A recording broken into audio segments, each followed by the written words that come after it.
Good evening friends, मैं हूं आपका मित्र और आपका मेंटर आलोक कुमार श्रीवास्तव। जैसा कि प्री अनाउंस था कि हम लोगों ने अनाउंस किया है कल के लिए ट्विटर कैंपेन का, और जस्ट अभी मैंने हैशटैग ग्रुप में डाल भी देख दिया है, देख लीजिएगा सब लोग। और सब लोग को पता भी है हैशटैग के बारे में, तो सब लोग ज़्यादा से ज़्यादा ट्वीट करें, चूँकि हम लोग चाहते हैं कि STT 2019 की सबसे बड़ी जो बाधा हमारा बना हुआ है 3 विषयों का रिजल्ट, ये बाधा जल्द से जल्द दूर हो, इसका प्रयास हम लोग सामूहिक रूप से करें। और मैंने कई बार ये बात दोहराया है कि इसमें आप सबसे बड़ी बाधा यही है, इस चीज़ को आप समझ लीजिए। तो सबसे पहला हम लोग का टारगेट जो है वो 3 विषयों का रिजल्ट है। कुछ दिनों से मैं व्यस्त था, जैसा कि मैंने बताया भी था कि मैं एक सप्ताह के लिए थोड़ा सा कुछ घर में कुछ फंक्शन वगैरह है, शादी वगैरह, उसके कारण व्यस्त रहूंगा, इसलिए कोई अपडेट वगैरह मिल भी नहीं पा रहा था और ना मैं कहीं जा भी पा रहा था। अब फ्री हो गया हूं और देखता हूं, बहुत सारा चीज़ सुनने में आ रहा है, ये होगा वैसे होगा, वो हमारी सीटों में शामिल होने जा रहे हैं तो कौन हमारे सीटों को छोड़ रहे हैं वगैरह वगैरह। और देखिए, मैं आप लोग से बस एक बात कहना चाहूँगा, रिक्वेस्ट करना चाहूँगा कि सबसे पहला काम है अपना जो 3 विषय का रिजल्ट है उसको जारी करवाना। इंग्लिश में एक कहावत है, अगर आपको ऊंचाई पे पहुंचना है तो शुरुआत जो करना पड़ेगा वो एकदम निचले स्तर से करना पड़ेगा। मेरे कहने का मतलब है कि सबसे पहला जो बाधा है, पहली बाधा के बारे में सोचिए, आगे क्या होगा, कौन हमारे रास्ते में आ जाएंगे, किनको हमारा सीट दे दिया जाएगा तो हमारा सीट वो लोग ले लेंगे, तो वगैरह वगैरह बहुत सारी बातें मैं सुन रहा हूं, आप लोग को भी सुनने में आया होगा। तो उन चीजों पे ध्यान देने की जरूरत नहीं है।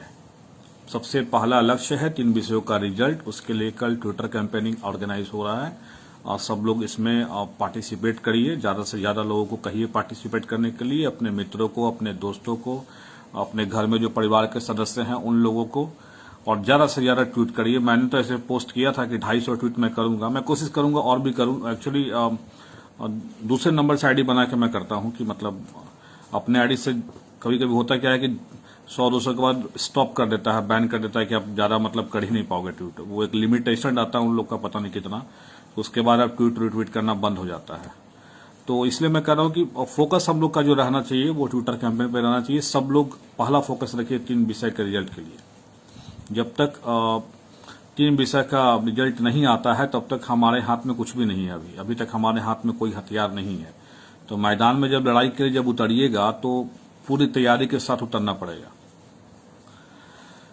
तो इसलिए मैंने बोला कि एक इंग्लिश में कहावत है, सॉरी मैं भूल गया था कहावत कहना, if you wish to reach the highest begins at the lowest. तो कहने का मतलब हुआ कि if you wish to reach the highest begin at the lowest, मतलब क्या हुआ कि अगर आप ऊंचाई पे पहुंचना चाहते हैं तो शुरुआत जो है आपको एकदम नीचा से करना पड़ेगा। तो हमारा लक्ष्य ऊंचा है, इसलिए हमारा शुरुआत नीचे से होगा, और इसलिए हमारा पहला लक्ष्य 3 विषय का रिजल्ट होगा। और रिजल्ट के बाद ही हम लोग आगे की प्लानिंग करेंगे, क्या करना है, नहीं करना है, कैसे करना है। इन चीजों पे अभी ज्यादा दिमाग लगाने की जरूरत नहीं है। कौन क्या बोल रहा है, सचिवालय में क्या बोला गया, नहीं बोला गया, हमें बस मैं अल्टीमेटली बस एक ही बात कहूंगा, कोई मेरा दोस्त और कोई मेरा दुश्मन नहीं है। कि हमें बस क्या मतलब है कि हमारा सीट विज्ञापित है, और ये अब और भी कंफर्म हो गया। ऐसे तो मैं बार बार कई बार बोला हूं, इस बात को रिपीट किया हूं कि हमारी जितनी सीटें हैं रिजल्ट उतना ही आया हुआ है। और अभी भी देख रहे हैं जितने भी अधिकारियों से लोग मिले हैं, अभी भी यही बातें आई हैं कि सीटें जितनी है रिजल्ट उतना ही है। इसलिए बेफिक्र रहिए। अब मान लो सारे अधिकारी तो झूठ नहीं ना बोलेंगे, अब एक आदमी झूठ बोल सकता है, 100 आदमी से 100 आदमी झूठ ही बोलेगा। हम गए और भी लोग जा रहे हैं, देख भी रहे हैं, वहां से भी यही खबरें आ रही है जो मैंने पहले बताया था आपको कि जितना सीट है रिजल्ट उतना ही है। सब लोग एकदम दावे के साथ कॉन्फिडेंटली कहते हैं, तो कैसे हम लोग नकार दें।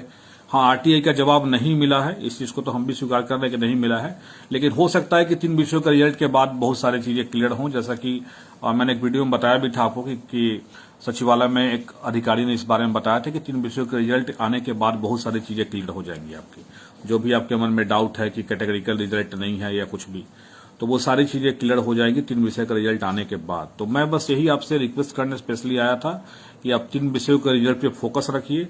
और ये जो आप कहते हैं कि दूसरे लोग हमारे साथ आ जाएंगे, तो बहुत सारे रीजन है, बहुत सारे लोग कारण दे भी रहे हैं।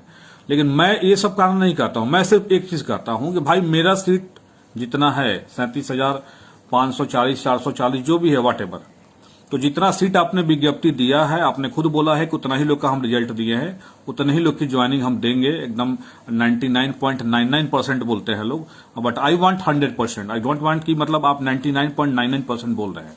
कोई अधिकारी अगर ये बोल रहे हैं कि 99.99% कंफर्म है, वाई 99.99? हमें 100% कंफर्मेशन चाहिए। अब बिकॉज जितने लोग क्वालिफाइड हैं आपने पहले ही अपने विज्ञापन में दिया हुआ है, और एडवर्टीजमेंट से कोई बियॉन्ड कोई गवर्नमेंट जा सकता नहीं है, ये आप निश्चिंत रहिएगा। हाँ, अगर आप कहिएगा कि हाँ 2011 वालों को लाया जा रहा है, ऐसा कहा जा रहा है, तो भाई अगर लाया जा रहा है तो उनके लिए सीट भी तो प्रावधानित किया जाएगा ना। अब ये तो नहीं होगा कि आप हमारा सीट लेके आप 2011 वालों को दे दीजिएगा, और ऐसा हो भी नहीं सकता है क्योंकि ऑलरेडी आपने विज्ञापन में हमारी सीटें दी हैं और कहा भी है कि रिजल्ट हम उतने ही लोग का पब्लिश करेंगे जितना रिक्वायरमेंट हमारे सीट के है। अगर 11 वालों के लिए एक्स्ट्रा सीट का प्रावधान अगर गवर्नमेंट करे, गवर्नमेंट फिल्टर करे कि यहां भी जो 5400 रिजल्ट आया है इसमें भी बहुत सारे लोग ऐसे हैं जिनका सब्जेक्ट कॉम्बिनेशन मैच नहीं हो पा रहा है, बहुत सारे लोग ऐसे हैं जिनका ग्रेजुएशन का डिग्री जो है और बीएड का डिग्री वो एग्जाम देने के बाद आया हुआ है, बहुत सारे ऐसे भी 11 वाले लोग हैं जो इसमें भी क्वालिफाइड किए हुए हैं। तो इन सारी चीजों को गवर्नमेंट फिल्टर करे कौन कहां से है नहीं है, और हमारा जितना भी जेन्युइन कैंडिडेट है, एलिजिबल कैंडिडेट है, एटलीस्ट मान लीजिए कि अगर कोई लड़का का बीएड सेशन जो भी रहा हो, लेकिन उनका रिजल्ट अगर एग्जाम की तारीख के बाद आया होगा या विज्ञापन की तारीख के बाद आया होगा, तो काउंटिंग तो विज्ञापन के डेट से ही वो करेंगे, वो निश्चित है। तो हो सकता है कि वैसे लोग को सरकार बाहर करेगी, निश्चित है एकदम बाहर करना। मतलब कहने का मतलब ये हुआ कि जो लोग एलिजिबिलिटी को पूरा कर रहे थे विज्ञापन के समय, और अगर वो क्वालिफाइड हैं तो ऑब्वियस है कि उनका पूरा राइट है। लेकिन हाँ, अगर कोई एलिजिबिलिटी को पूरा नहीं कर रहा था तो उनका तो उतना राइट नहीं बनता है, ये श्योर चीजें हैं। तो गवर्नमेंट को चाहिए जो भी करना है फिल्टर करे, 11 वालों को जैसे भी करना है। अगर वो हमारी सीटों में मौका दे रही है तब, और अगर हमारी सीटों में अगर वो छेड़छाड़ करेंगे तब तो हम लोग चुप नहीं बैठने वाले हैं। भाई आप किसी को मौका दीजिए, 2011 वाला नहीं 1911 वाला को भी बुला के मौका दे दीजिए, हमें कोई आपत्ति नहीं है। लेकिन जितनी सीटें हमारी है विज्ञापित और जितने हम लोग क्वालिफाई हैं अपने विज्ञापित सीटों के अनुसार, हमें सिर्फ उससे मतलब है, बाकी लोगों से हमें कोई मतलब नहीं है। उनको सीट गवर्नमेंट अगर कैसे एडजस्ट करेगी, it's the work of the government. हमें किसी से नाराजगी क्यों, किसी को जॉब नहीं मिले ऐसा हम क्यों सोचे भाई। 11 वाले भी अगर पास होकर बैठे हुए हैं 10 साल से 11 साल से, उनको भी तो मौका मिला था 2019 में। हो सकता है उसमें से बहुत लोग क्वालिफाई भी है, मेरी जानकारी में बहुत लोग क्वालिफाई किए हैं। और अगर जो लोग क्वालिफाई नहीं किए हैं, अगर गवर्नमेंट उनके बारे में कुछ बयान दे रही है कि हम कुछ करेंगे, तो उनके लिए कुछ अल्टरनेटिव व्यवस्था करे गवर्नमेंट। हम अपनी सीटों में तो कोई छेड़छाड़ नहीं होने देंगे, ये एकदम निश्चिंत रहिएगा। और विज्ञापन सबसे बड़ा हथियार है। सुप्रीम कोर्ट ने अपने कई ऑर्डरों में कहा है कि कोई भी गवर्नमेंट विज्ञापन के शर्तों का उल्लंघन नहीं कर सकती है। अब मेधा सूची बनाने की बात है तो आपने खुद कहा है कि सीरियल नंबर में हम बनाएंगे टॉप से लेके बॉटम मेरिट तक, तो आप बनाइए, लेकिन बनाना तो पड़ेगा उन्हीं लोगों का ना जिसका आप रिजल्ट दिए हैं। लेकिन जिसका रिजल्ट दिए हैं उसकी नौकरी 99.99% नहीं 100% कंफर्म चाहिए। ये कंफर्मेशन चाहिए हमें हर हाल में। इसलिए पहला फोकस 3 विषय का रिजल्ट है, इस बाधा को दूर करिए। और सभी साथियों से अपील है, कल के ट्विटर कैंपेन में पार्टिसिपेट करिए। आगे की बहुत सारी रणनीति है जो हम लोग स्टेप बाय स्टेप, एक बार में सीधे छलांग मत लगाइए ऊपर जाने का, स्टेप बाय स्टेप चढ़िए। सीढ़ी से मंजिल पर पहुंचना है तो सीढ़ी दर सीढ़ी चढ़ के पहुंचना पड़ेगा, एक बार में हम नहीं पहुंच सकते हैं। तो अभी हमारा पहला स्टेप है रिजल्ट, इसलिए हम लोग ट्विटर कैंपेनिंग कर रहे हैं। दूसरा बात है कोरोना काल है, अभी फिलहाल आंदोलन वगैरह करना दिक्कत है, अभी छूटे हैं, अनलॉक हुई है, बट पैंडेमिक एक्ट लागू है अभी भी, इसलिए थोड़ा सा बच के भी रहना है, इन चीजों से अवॉइड करना है। इसलिए हम लोग ट्विटर एक सशक्त माध्यम है, देखा भी आपने ट्विटर का कितना प्रभाव पड़ा है। और हम लोग भी जहां भी जिस मंच पे गए हैं, अगर जहां भी कोई भी मसला रहा हो, हमने 3 विषयों का रिजल्ट के लिए मांग उठाया है कि जल्द से जल्द रिजल्ट दिया जाए। तो उम्मीद करते हैं कि कल के ट्विटर कैंपेन में सब लोग पार्टिसिपेट करेंगे। और जो हमारा हैशटैग है वो अभी मैंने फेसबुक ग्रुप में पोस्ट भी कर दिया है, देख भी रहे होंगे आप लोग। तो सब लोग इस हैशटैग का प्रयोग करिए और ज्यादा से ज्यादा अपने दोस्तों को कराइए। बाकी चिंता अभी न करिए, ज्यादा चिंतित होने की जरूरत नहीं है अभी। और बहुत सारे लोग भ्रम फैला रहे हैं कि हम लोग मतलब डिमांड करने वाले हैं कि छठा चरण से पहले हम लोग का हो जाए। अरे भाई, हमारा छठा चरण से पहले और 7वां चरण कहने का मतलब हमारा तो कोई चरण है ही नहीं, सीधी सी बात है। हमारा एक ओपन कॉम्पिटिटिव एग्जामिनेशन है विथ एलिजिबिलिटी टेस्ट, दोनों चीजें हैं। कम है, एलिजिबिलिटी टेस्ट है, लेकिन वो ओपन कॉम्पिटिटिव एग्जामिनेशन भी है जहां पे खुद सीटें वर्णित हो जाती हैं, तो वो ओपन कॉम्पिटिटिव एग्जाम हो जाता है। और खुद बिहार बोर्ड ने अपने काउंटर में भी ये चीज दिया था, आपने देखा होगा, मैंने अपने ग्रुप में बिहार स्टेट वर्किंग कमेटी, मेरा नहीं सॉरी आप लोग का ही ग्रुप है सब लोगों का, स्टेट वर्किंग कमेटी ग्रुप में वो डाला भी था कि देखिए इसमें बिहार सरकार ने ये काउंटर दिया था। तो बहुत सारी चीजें हम लोग के पास हैं, उसका धीरे धीरे हम लोग यूज करेंगे। पहला जो यूज करना है अभी ट्विटर के लिए हैशटैग यूज करिए कल ज्यादा से ज्यादा, और टाइमिंग है 11 बजे। अपने अपने ट्विटर आईडी से जाके जो मैसेज आप टाइप करने चाहते हैं उसको आप एक ड्राफ्ट बना लीजिए, और ड्राफ्ट बनाने के बाद कुछ पोस्टर्स वगैरह हम लोग ग्रुप में बना हुआ है वो हम लोग डाल देते हैं।